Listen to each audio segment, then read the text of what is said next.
Bagian 1. Pertanyaan tentang 17 Agustus, kepastian yang rapuh. Pada 17 Agustus tahun 1945, Indonesia menyatakan kemerdekaannya. Kita semua tahu cerita ini. Para pemuda mendesak. Peristiwa Rengas Dengklok terjadi. Naskah proklamasi ditulis. Itu momen takdir, puncak perjuangan puluhan tahun, tersegil dalam pagi yang tenang di Jakarta. Naskah ini bersih, kuat, ikonik, terukir dalam jiwa bangsa. Tapi sejarah adalah rantai peristiwa. Satu mata rantai putus dapat mengubah segalanya. Mari ajukan pertanyaan tajam.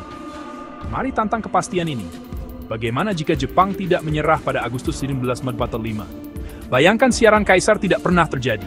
Bayangkan mereka bertempur sampai titik darah penghabisan, mengubah pulau-pulau menjadi benteng kematian.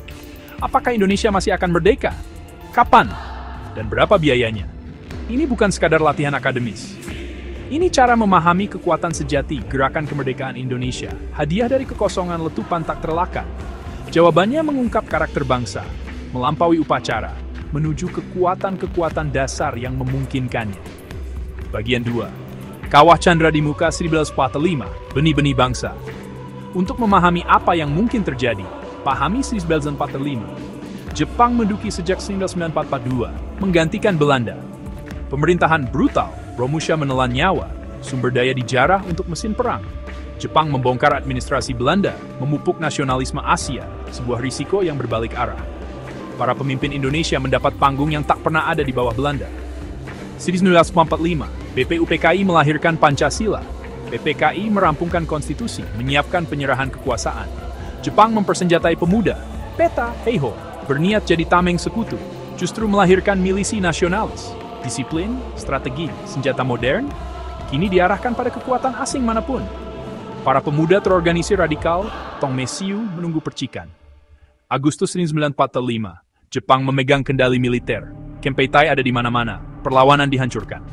Namun, elemen negara sudah ada, kepemimpinan konstitusi ideologi, dan pemuda bersenjata siap bertempur. Sebuah bangsa menunggu, mendidih di bawah permukaan.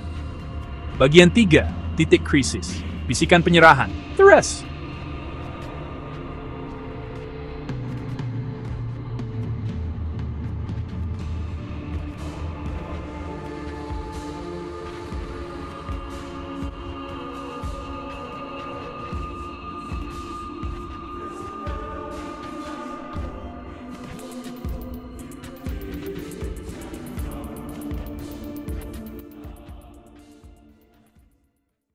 Agustus, 9 Agustus, 2 bom atom, Hiroshima dan Nagasaki, mematahkan kehendak perang Jepang.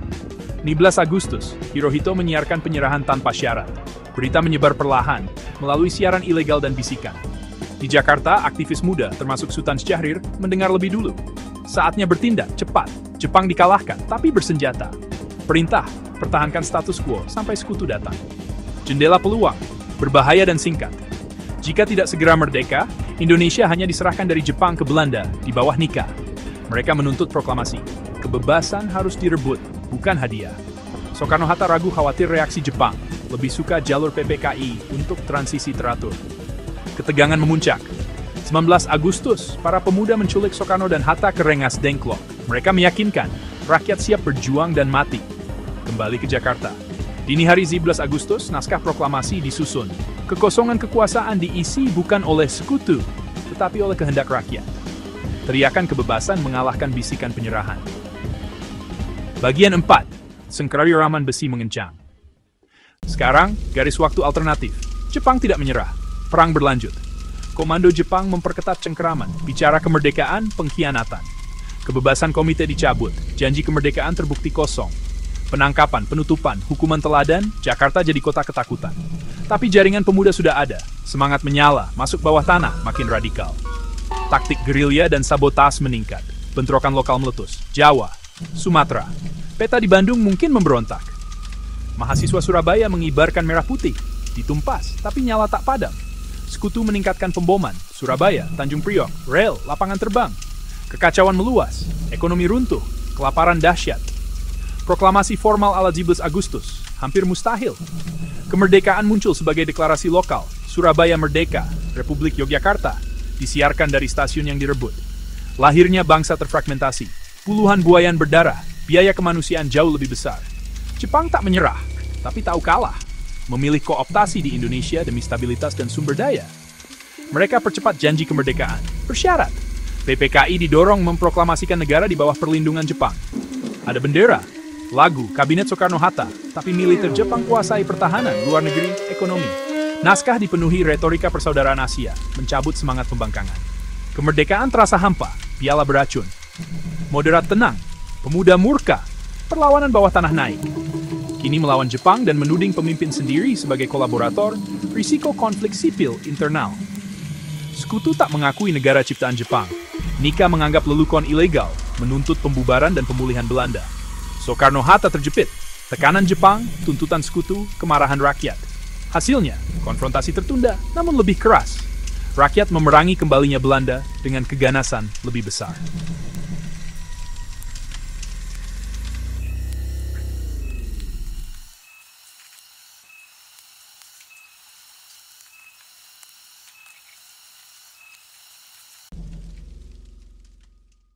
Bagian 6, Skenario C. Jepang terus bertempur. Sekutu invasi besar ke Jawa dan Sumatera. Bukan tindakan polisi, ini perang total. Setiap jalan dan bangunan jadi jebakan maut. Rakyat terjebak melawan Jepang, sekutu, dan Nika sekaligus. Unit peta terpecah, sedikit dipaksa setia, mayoritas membelot ke Republik. Proklamasi jadi tindakan keputusasaan, disiarkan sembunyi, ditebar selebaran, diteriakkan di tengah pertempuran. Tujuannya, mengumpulkan rakyat, memberi bendera, menyatakan pada dunia, kami bangsa yang berjuang. Dunia melihat perang tiga arah. Simpati bagi Indonesia bisa datang lebih awal. Biaya kemanusiaan sangat besar, kota hancur, korban sipil meningkat. Kemerdekaan ditempa dalam kawah api, legitimasinya tak terbantahkan. Bagian 7. Arus yang tak terhentikan. Mengapa kemerdekaan tidak terhindarkan? Jawabannya, ya, yang bergema. Penyerahan Jepang adalah akselerator, jendela peluang, berbiaya rendah. Kekuatan pendorong sudah terlalu kuat. Arus sejarah tak bisa diputar. Keinginan bebas adalah identitas. Pertama, Indonesia bukan lagi mimpi intelektual. Ia jadi gerakan massa, melampaui garis etnis dan regional. Kedua, infrastruktur politik ada. Konstitusi dan kepemimpinan siap diaktifkan. Ketiga, pemuda bersenjata terorganisir memberi daya revolusi. Indonesia sudah punya proto tentara nasional. Kekosongan kekuasaan mempercepat seperti Vietnam 1945. Bahkan tanpa itu, kendali Jepang membusuk. Moral jatuh, logistik menipis. Tekanan pemuda tak bisa ditahan. Cepat atau lambat, bendungan pecah. Upaya memulihkan kolonialisme memicu perlawanan nasional yang sengit dan bersatu. Proklamasi 12 Agustus adalah momen waktu yang sempurna. Tanpanya, tanggal berbeda, jalan lebih berdarah. Namun hasil akhirnya sama, lahirnya Republik Indonesia. Kekuatan sejarah bukan pada penyerahan Jepang, melainkan kemauan tak tergoyahkan rakyat Indonesia. Itulah Training Studi.